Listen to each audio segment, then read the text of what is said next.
Welcome to education time in Tamil.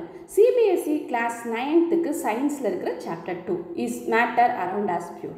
So இந்த சாப்டரில் நம்ம பார்ட் 6 வீடியோ தான் பார்க்க போகிறோம். இதில் what is a colloidal solutions இந்த டாப்பிக்கை பற்றி நம்ம இந்த வீடியோவில் டிஸ்கஸ் பண்ணுவோம். அதுக்கு முன்னாடி சேனலை சப்ஸ்கிரைப் பண்ணாதவங்க சப்ஸ்கிரைப் பண்ணிக்கோங்க. பக்கத்துலேயே இருக்க பெல் சிம்பலையும் கிளிக் பண்ணிக்கிட்டீங்க அப்படின்னா நம்ம அடுத்த வீடியோஸ் போடும்போது உங்களுக்கு நோட்டிஃபிகேஷன் தெரியும். ஓகே, சரி, இப்போ நம்ம first what is colloidal solution அப்படிங்கிறத பற்றி பார்ப்போம். அதுக்கு முன்னாடி பார்த்தீங்கன்னா நம்ம ஆக்டிவிட்டி 2.2 செஞ்சுருப்போம். அதில் ஸ்டூடெண்ட்ஸை 4 குரூப்பாக பிரித்து குரூப் ஏ பி சிடின்னு அவங்க ஒவ்வொன்றும் பார்த்தீங்கன்னா ஒரு சொல்யூஷன் ரெடி பண்ணியிருப்பாங்க. இதில் குரூப் டி இருக்காங்க பார்த்தீங்களா, அவங்க ரெடி பண்ண சொல்யூஷனுக்கு பேர் தான் கொலாய்ட்ஸ் ஆர் கொலாய்டல் சொல்யூஷன் அப்படின்னு பேர். ஓகேவா, சரி, அவங்க என்ன செஞ்சாங்க ஒரு சிம்பிளான ரீகேப் பார்த்தோம் அப்படின்னா, ஒரு கிளாஸில் வாட்டர் எடுத்துக்கிட்டாங்க. ஸோ அந்த வாட்டரில் ஃபியூ ட்ராப் ஆஃப் இங்க், ஓகேங்களா, பென் எழுதுகிறோம்ல அந்த இங்க், அதை சேர்த்து மிக்ஸ் பண்ணாங்க. ஓகேங்களா, மிக்ஸ் பண்ணி ஒரு சொல்யூஷன் ரெடி பண்ணாங்க. ஸோ அந்த சொல்யூஷனுக்கு பேர் தான் கொலாய்டல் சொல்யூஷன் அப்படின்னு பேர். அப்படி இல்லைன்னா இங்க் இல்லைன்னா ஒரு ஃபியூ ட்ராப் மில்க் சேர்த்துக்கோங்க. ஓகே, ஸோ இது நமக்கு ஈஸியாக நம்மளால் செய்ய முடியும். அந்த மாதிரி செய்யக்கூடியது, அதிகமாக சேர்க்கக்கூடாது. ஸோ ஒரு 2-3 ட்ராப் இந்த மாதிரி தான் சேர்க்கணும். அப்படி சேர்த்திங்கன்னா தான் நம்மளுக்கு அந்த வாட்டர் கொஞ்சம் லைட்டாக ஒயிட் கலரில் நம்ம கலங்குனா எப்படி இருக்கும் அந்த மாதிரி தெரியும். ஓகேங்களா, ஸோ அந்த மாதிரி உள்ள சொல்யூஷனை ரெடி பண்ணுங்கள். அதுக்கு பேர் தான் கொலாய்டல் சொல்யூஷன் அப்படின்னு பேர். ஓகே, சரி, இந்த mixer obtained by a group D in activity 2.2 is called a colloids or colloidal solution. Okay, சரி, இப்போ the particle of the colloids are uniformly separate throughout the solution. அதாவது இதில் நம்ம என்ன மிக்ஸ் பண்ணோம், மில்க்கோ இல்லை இங்கோ யூஸ் பண்ணோம் இல்லைங்களா, மிக்ஸ் பண்ணோம் இல்லைங்களா அந்த வாட்டரில். ஸோ அந்த பார்ட்டிக்கல் என்ன பண்ணும் அப்படின்னு பார்த்தீங்கன்னா, த்ரூ அவுட் சொல்யூஷன் ஃபுல்லாகவே நமக்கு யூனிஃபார்மாக ஸ்ப்ரெட் ஆகியிருக்கும். ஓகேங்களா, இது எப்படி இருக்கும்னா நம்ம first solution group A B செஞ்சுருப்பாங்க இல்லைங்களா, அந்த மாதிரி இருக்கும். ஓகே, ஸோ அப்போ யூனிஃபார்மாக நமக்கு ஸ்ப்ரெட் ஆகிருக்கிறதுனால நம்மளால் என்ன பண்ண முடியாது அப்படின்னு பார்த்தீங்கன்னா அந்த பார்ட்டிக்கலை பார்க்க முடியாது. ரொம்ப ரொம்ப சின்ன பார்ட்டிக்கலாக இருக்கும். Due to relatively smaller size of particles as compared to that of suspension. Okay, the mixture appear to be homogeneous. நீங்கள் அதில் இருக்கக்கூடிய பார்ட்டிக்கல் பார்த்தீங்க அப்படின்னா ரொம்ப ரொம்ப சின்னதாக இருக்கும். எதோட கம்பேர் பண்ணும்போது, சஸ்பென்ஷனை கம்பேர் பண்ணும்போது, நம்ம இதுக்கு முன்னாடி பாட்டில் சஸ்பென்ஷன் படித்தோம் இல்லையா, குரூப் சி ரெடி பண்ண சொல்யூஷன், அதில் அவங்க கோதுமை மாவையோ இல்லை சாக் தூளையோ மிக்ஸ் பண்ணியிருப்பாங்க வாட்டரில்.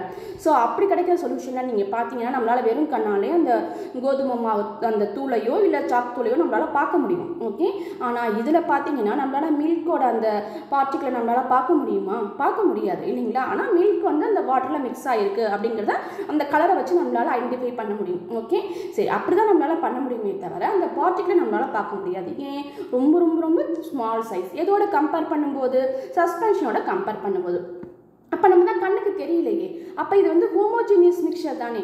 ஏன்னா நம்ம இது குரூப் ஏ பண்ணாங்க இல்லைங்களா, வாட்டரில் சுகரை மிக்ஸ் பண்ணி கலந்துட்டோம் அப்படின்னா நமக்கு சுகர் தெரியாது. அதை நம்ம டேஸ்ட் பண்ணி பார்த்தா மட்டும்தான் அந்த சுகர் மிக்ஸ் ஆகிருக்கு அப்படிங்கிறது தெரியும். இல்லைன்னா நமக்கு பியூர் சொல்யூஷன் மாதிரி தான் இருக்கும், பியூர் வாட்டர் மாதிரி தான் நமக்கு இருக்கும் இல்லைங்களா. ஸோ அதுதானே நமக்கு ஹோமோஜீனியஸ் மிக்சர் நம்ம படித்தோம். அப்போ இதுலேயும் நமக்கு கண்ணுக்கு அந்த பார்ட்டிக்கல் தெரியல. அப்போ இதுவும் நமக்கு ஹோமோஜீனியஸ் மிக்சர் தானே அப்படின்னு பார்த்தீங்கன்னா, பட் ஆக்சுவலி இந்த colloidal solution is the heterogeneous mixture. For example, milk. அது ஹெட்ரோஜினியஸ் மிக்சர், ஹோமோஜினியஸ் மிக்சர் கிடையாது. ஏன்னா பார்ட்டிகல் தனித்தனியாக தான் இருக்கும். அந்த ஒன்றோட ஒன்று ஈவனாக நமக்கு ஃபுல்லாக மிக்ஸ் ஆகிருக்காது. கொலாய்ட்ஸ் அதாவது ஃபுல்லாக நம்மளோட சேர்ந்து இருக்காது, அந்த வாட்டர் மாலிகுலோட சேர்ந்து இருக்காது, தனித்தனியாக தான் இருக்கும். ஓகேங்களா, ஸோ அதனால் நம்மளால் கண்ணால் பார்க்க முடியலனாலும் அது ஹெட்ரோஜினியஸ் மிக்சர். சரி, எதை வச்சு நம்ம ஹெட்ரோஜினியஸ் மிக்சர்னா கரெக்டாக ஐடென்டிஃபை பண்ணுறது அப்படின்னு பார்த்தீங்கன்னா அதுக்கான மெத்தட் தான் நம்ம அடுத்ததான் பார்க்க போகிறோம். Because of the small size of colloidal particles we cannot see them with naked eyes. அதாவது ரொம்ப ரொம்ப பார்ட்டிக்கல் சின்னதாக இருக்கிறதுனால நம்மளால் வெறும் கண்ணால் பார்க்க முடியாது.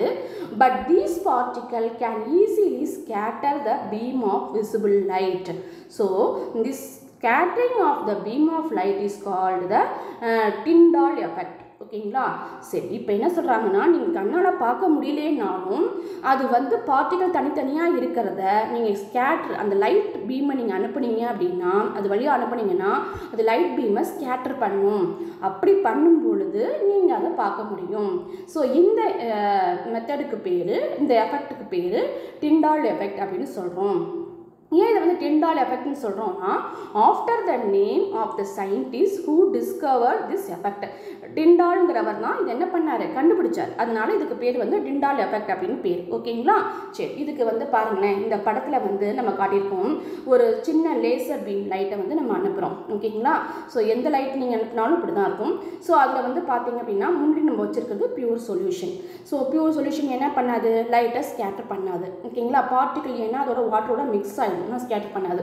சரி, அதனால நம்ம இந்த கிளாஸில் பார்த்தீங்க அப்படின்னா ஃபஸ்ட்டு வச்சுருக்கிறதுல நமக்கு வந்து லைட் போகிற பார்த்து நமக்கு தெரியல. அதையும் தாண்டி நமக்கு இன்னொன்று வச்சுருக்கோம் பார்த்தீங்களா, மில்க் லைட்டாக ஃபியூ ட்ராப் மிக்ஸ் பண்ணோம்னா இந்த மாதிரி தான் நமக்கு இருக்கும் இல்லைங்களா?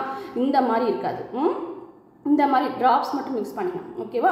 ஸோ அந்த மாதிரி பண்ணிட்டீங்க அப்படின்னா அதில் வந்து இருக்கக்கூடிய அந்த மில்க் பார்ட்டிகள் என்ன பண்ணணும்னா அந்த போகக்கூடிய லைட்டை வந்து ஸ்கேட்டர் பண்ணும். பாருங்கள், பாதை நமக்கு கிளியராக தெரியுதா? இந்த கிளாஸ் வழியாக போகிறது தெரியுது பாருங்கள். இந்த ஃபஸ்ட்டு படத்தில் அது இல்லை பார்த்தீங்களா? ஸோ இதுதான் வந்து பார்த்தீங்க அப்படின்னா டிண்டால் எஃபெக்ட் அப்படின்னு பேர். ஓகேங்களா?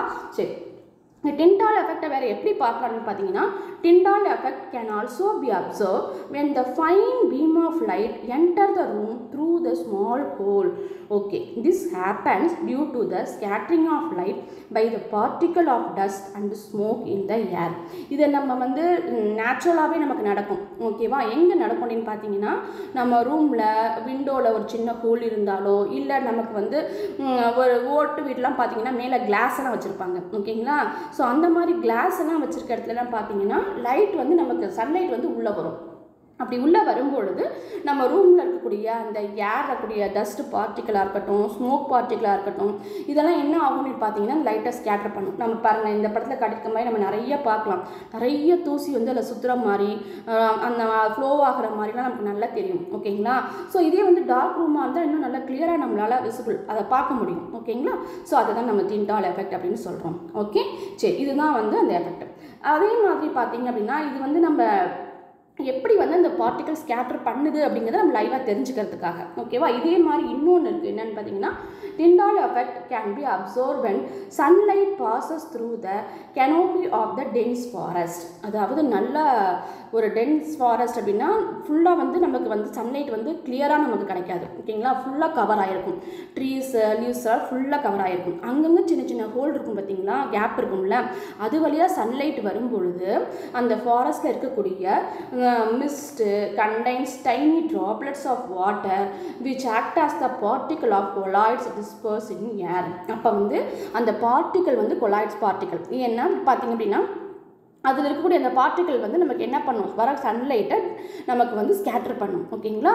ஸோ அதனால் நம்மளால் என்ன பண்ண முடியும், அந்த டிண்டால் எஃபெக்டை நம்மளால் பார்க்க முடியும். ஓகே, ஸோ நீங்கள் பார்த்தீங்கன்னா தெரியும் நமக்கு வந்து இந்த மாதிரி ரேஸ் மாதிரி நமக்கு அழகாக தெரியும். அதில் வந்து சன்லைட் ஃபுல்லாக நமக்கு கவர் ஆச்சுன்னா நமக்கு வெளிச்சமாக தான் தெரியும்.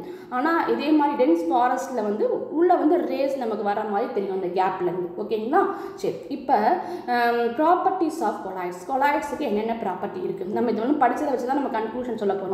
இந்த colloids is the heterogeneous mixture. ஆமாம், அது ஹோமோஜினியஸ் கிடையாது, ஹெட்ரோஜினியஸ் நம்ம சொன்னோம் இல்லைங்களா? சரி, heterogeneous mixture. The sizes of particles of the colloid is too small. ரொம்ப சின்னது. So to be individually seen with naked eyes. அதாவது அது நம்மளால வெறும் கண்ணால் பார்க்க முடியாது, அந்த அளவுக்கு சின்னதாக இருக்கும். Okay, correct. அடுத்தது வந்து பார்த்தீங்கன்னா colloids are big enough to scatter the beam of light passing through it and make it path visible. சரி, இந்த மாதிரி நமக்கு வந்து அந்த கொலாய்ட் பார்ட்டிகல்ஸ் வந்து அதை வந்து ஸ்கேட்டர் பண்ணும் பொழுது நம்மளால் என்ன பண்ண முடியாது, லைட் போகிறத வந்து நம்மளால் பார்க்க முடியும், அந்த பாதையை நம்மளால் பார்க்க முடியும். They do not settle down when left undisturbed. That is a colloid is quite stable. அதாவது சரி, இப்போ நம்ம வந்து ஃபியூ ட்ராப் மில்கை போட்டு அந்த சொல்யூஷனை வந்து டிஸ்டர்ப் பண்ணாமல் ஒரு இடத்துல வச்சிட்டோம் அப்படின்னு வச்சுக்கோங்களேன், அதுலேருந்து இந்த மில்க் பார்ட்டிகல் நமக்கு செட்டில் ஆகுமா? நம்ம தான் பார்ட்டிகல் ரொம்ப சின்னதுன்னு சொன்னோம், ஆனால் பார்ட்டிகல் தனித்தனியாக இருக்கும் தானே நம்ம சொன்னோம். அப்போ அது செட்டில் ஆகுமா அப்படின்னா ஆகாது. ஏன்னா அது ஒன்ஸ் மிக்ஸ் ஆகிடுச்சு அப்படின்னாலே அது வந்து அதே பொசிஷனில் தான் இருக்கும். ஓகேங்களா? ஸோ அது குயிட் ஸ்டேபிள் அப்படிங்கிறதுக்கு அதே பொசிஷனில் தான் இருக்கும், அதுலேருந்து நமக்கு வந்து செட்டில் ஆகாது. எப்படி நம்ம சஸ்பென்ஷன் நம்ம வச்சோம்னா கோதுமை மாவோ இல்லை ஸ்டாக் தூளோ திரும்ப நமக்கு செட்டில் ஆகி தனியாக கிடைக்கும் பார்த்தீங்களா, அந்த மாதிரி கிடைக்காது. ஓகேவா?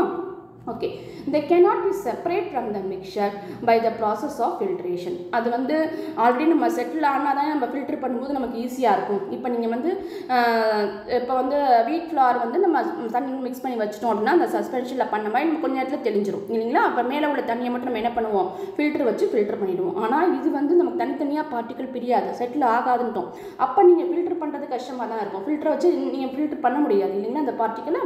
Okay, but the special technique of separation known as centrifugation can be used to separate the colloids particle. ஆனால் இதில் ஒரு ஸ்பெஷல் மெத்தடை நீங்கள் பயன்படுத்தி பிரிக்க முடியும்.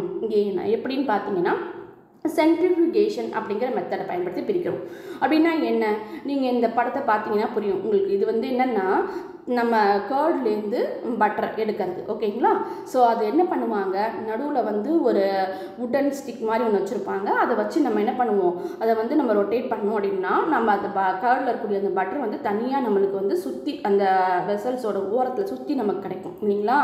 ஸோ அப்போ சென்டரில் நீங்கள் வந்து அதை ரொட்டேட் பண்ணிங்க அப்படின்னா நமக்கு வந்து ஓரத்தில் வந்து அந்த பட்டர் வந்து நமக்கு தனியாக கிடைக்கும். இந்த பட்டருங்கிறது என்னது, அந்த மில்கில் இருக்கக்கூடிய பார்ட்டிக்கல் தானே ஓகேங்களா. அப்போ மில்கை வந்து கர்ட் ஆக்கினா நமக்கு வந்து அதோட ஸ்டேட் மாறும் ஓகேங்களா. ஸோ அந்த கொலாய்ட் ஸ்டேட் நமக்கு கிடைக்கும். அதுக்கப்புறம் நீங்கள் வந்து அதை வந்து பட்டராக நீங்கள் பிரித்து எடுக்க முடியும் ஓகேங்களா. ஸோ இந்த ஒரு ஸ்பெஷல் மெத்தட் நமக்கு இருக்குது இதை பிரிக்கிறதுக்கு.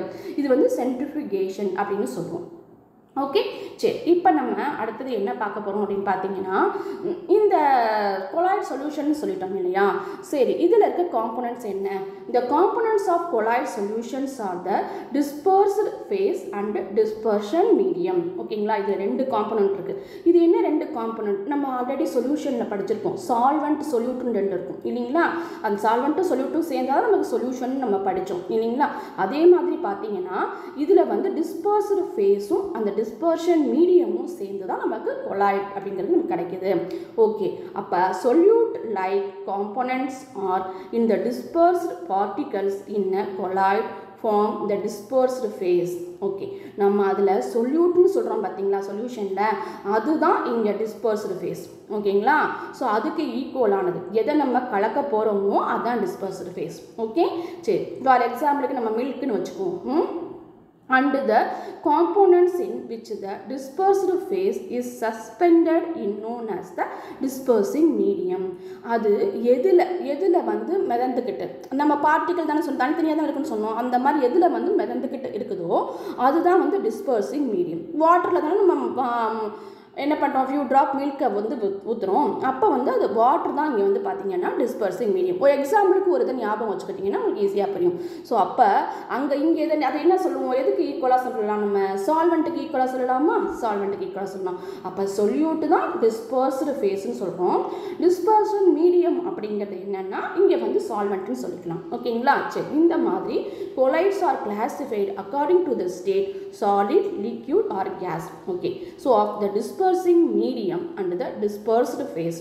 ஸோ அப்போ நம்ம எடுத்துக்கூடிய அந்த கொலாய்ட்ஸில் வந்து பார்த்தீங்கன்னா சாலிடாகவும் இருக்கலாம், லிக்யூடாகவும் இருக்கலாம், கேஸாகவும் இருக்கலாம். எது டிஸ்பர்ஸ் மீடியமும் சரி, டிஸ்பர்சிங் ஃபேஸும் சரி ஓகேங்களா. எப்படி வேணாலும் நம்மளுக்கு இருக்கலாம் ஓகேவா, இப்படி இருக்கலாம் அப்படிங்கிறதுக்கு சொல்கிறாங்க. சரி, இப்போ வந்து பார்த்தீங்க அப்படின்னா அந்த மாதிரி இருக்கக்கூடிய சில எக்ஸாம்பிள் நம்ம புக்கில் கொடுத்துருக்காங்க. ஒரு டேப்லெட் காலம், இந்த டேப்லெட் காலத்தை சும்மா 2-3 தடவை ரீட் பண்ணிக்கோங்க. எப்படின்னா இமேஜ் பண்ணி அந்த ஃபிகர் வந்து நம்ம கண்ணு மூடி வரணும். அப்படி வந்துச்சு அப்படின்னா நமக்கு அதை ஈஸியாக நம்ம சொல்லிட முடியும் ஓகேங்களா. ஃபார் எக்ஸாம்பிளுக்கு இந்த ஜெல்லி பாருங்களேன், ஜெல்லி எப்படி இருக்கலாம், நம்ம சாப்பிடக்கூடிய அந்த ஜெல்லி தான் எப்படி இருக்கலாம் அப்படின்னு பார்த்தீங்கன்னா லிக்யூடும் சாலிடும் சேர்ந்துருக்கலாம் அப்படி தானே ஓகேங்களா. ஸோ அப்போ லிக்யூடும் சாலிடும் சேர்ந்தது ஓகேங்களா, இது வந்து ஜெல்லு. ஓகே, அப்போ ஜெல்லி, சீஸு, பட்டரு இது எல்லாமே அந்த கன்சிஸ்டன்சியில் தான் நமக்கு இருக்கும். ஓகே, ஸோ அதனால் அதை இந்த டிஸ்பர்ஸ் ஃபேஸ் என்ன, டிஸ்பர்ஸ் மீடியம் என்ன அப்படின்னு வச்சுக்கலாம் ஓகேங்களா. சரி, இப்போ மட் எடுத்துக்கிட்டிங்க அப்படின்னா அது வந்து நல்ல ஃபைனான ஒரு சாண்டோட பார்ட்டிக்கல். ஓகே, அதோட வாட்டர் நம்ம மிக்ஸ் பண்ணால் நமக்கு வந்து இந்த மாதிரி மட் சேறு கிடைக்கும். மழையில் தண்ணியில் தானே மிக்ஸ் ஆகுது இந்த மண் தூள் ஓகேங்களா. ஸோ அதனால் அப்போ இது எப்படி சொல்லணும் அப்படின்னு பார்த்தீங்கன்னா சாலிடு, அந்த இது வந்து சாலிட் எதில் நல்லா மிக்ஸ் ஆகிருக்கும், லிக்யூடில் நல்லா மிக்ஸ் ஆகிருக்கும் சால்ட், அப்போ மட் ஓகேங்களா. ஸோ இந்த மாதிரி நீங்கள் எப்படி இருக்கலாம் அப்படிங்கிறத ஒன்ஸ் நீங்கள் இமேஜின் பண்ணிட்டீங்க அப்படின்னா நமக்கு இந்த படத்தை வச்சு பார்த்துட்டிங்க அப்படின்னா நமக்கு மாறாது. அதனால் நீங்கள் என்ன பண்ணுறீங்கன்னா இதில் உள்ள ஒன்றையும் நீங்கள் அதுக்கான படத்தோடு நீங்கள் இமேஜின் பண்ணி படிச்சிட்டிங்கன்னா அந்த டேப்லெட் காலம் ஈஸி. பட் 1 மார்க்கில் இது ரொம்ப ரொம்ப கேட்பாங்க. சில எக்ஸாம்பிளை கொடுத்து இது சாலிடா லிக்யூடா அதுக்கான டைப்ஸ் பேரும் இருக்கும் நமக்கு, ஓகேங்களா. ஜெல் அப்படிங்கிற பேர் இருக்குது. இந்த பாருங்கள் லிக்யூடும் கேஸும் சேர்ந்தா ஏரோசால் அப்படிங்கிற பேர் இருக்குதுங்களா. அந்த மாதிரி கொடுப்பாங்க. ஏதாவது எக்ஸாம்பிள் சொல்லுங்கள் அந்த மாதிரி கொடுப்பாங்க நமக்கு 1 மார்க்கில். அதனால் நீங்கள் இந்த டேப்லெட் காலத்தை ஜஸ்ட் படத்தோடு நீங்கள் இமேஜின் பண்ணி படிச்சுக்கோங்க, ஈஸியாக இருக்கும். ஓகே, சொன்னதெல்லாம் உங்களுக்கு ஈஸியாக புரிஞ்சிருக்கும்னு நினைக்கிறேன். இந்த வீடியோ உங்களுக்கு பிடிச்சிருந்தா லைக் பண்ணுங்கள், உங்கள் ஃப்ரெண்ட்ஸ்க்கெல்லாம் ஷேர் பண்ணுங்கள், மறக்காமல் சப்ஸ்கிரைப் பண்ணுங்கள். தேங்க்யூ, தேங்க்ஸ் ஃபார் வாட்சிங்.